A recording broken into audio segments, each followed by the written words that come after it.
Imagine waking up to the news that an enemy army had crossed the tallest mountains in Europe with thousands of soldiers and even war elephants. It sounded impossible.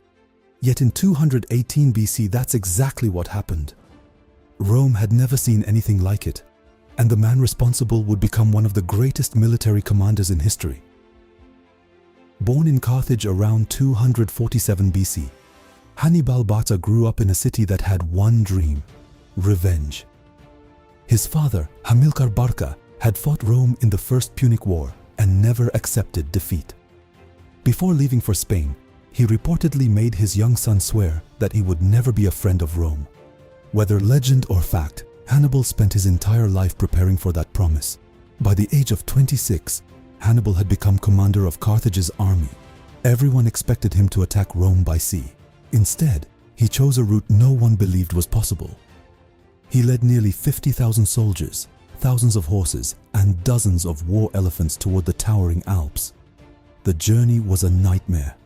Soldiers slipped from icy cliffs, mountain tribes launched surprise attacks from above, and freezing temperatures claimed countless lives.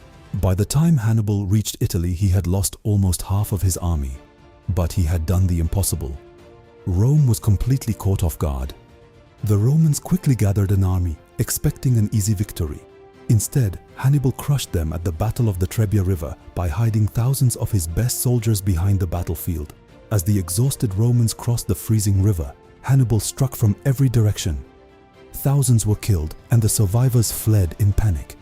The following year, Hannibal planned an even deadlier trap.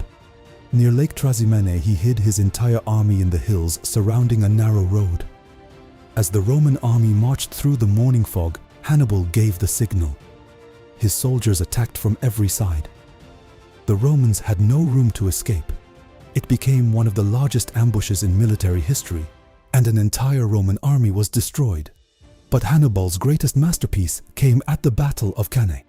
Rome assembled nearly 80,000 soldiers, one of the largest armies it had ever fielded. Hannibal had barely half that number. Most commanders would have retreated. Hannibal did the opposite. He deliberately allowed the center of his army to slowly fall back, making the Romans believe they were winning. They rushed forward, pushing deeper into the battlefield. That was exactly what Hannibal wanted.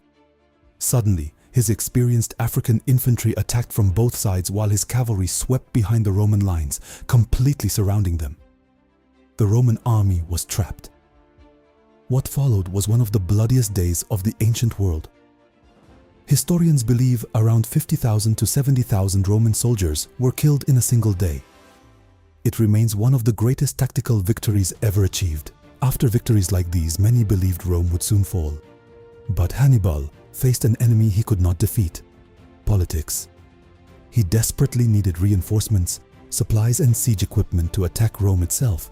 Yet Carthage never sent enough help. Divided by political disagreements and cautious about risking more resources, its leaders left their greatest general to fight almost alone. For more than 15 years, Hannibal remained in Italy, winning battles and keeping Rome in constant fear. But without the support he needed, he could never deliver the final blow. Eventually, Rome changed its strategy. Instead of chasing Hannibal across Italy, the Roman general Scipio invaded North Africa, forcing Hannibal to return home. In 202 BC, the two commanders met at the Battle of Zama. This time, Hannibal was defeated, bringing the war to an end. Although he never conquered Rome, Hannibal accomplished something few thought possible. He made the most powerful republic of the ancient world fear for its very survival. More than 2,000 years later, his march across the Alps and his brilliant victories are still studied by military leaders around the world, proving that true legends are remembered long after the battles are over.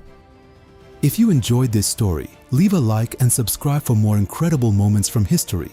Thanks for watching, and I'll see you in the next video.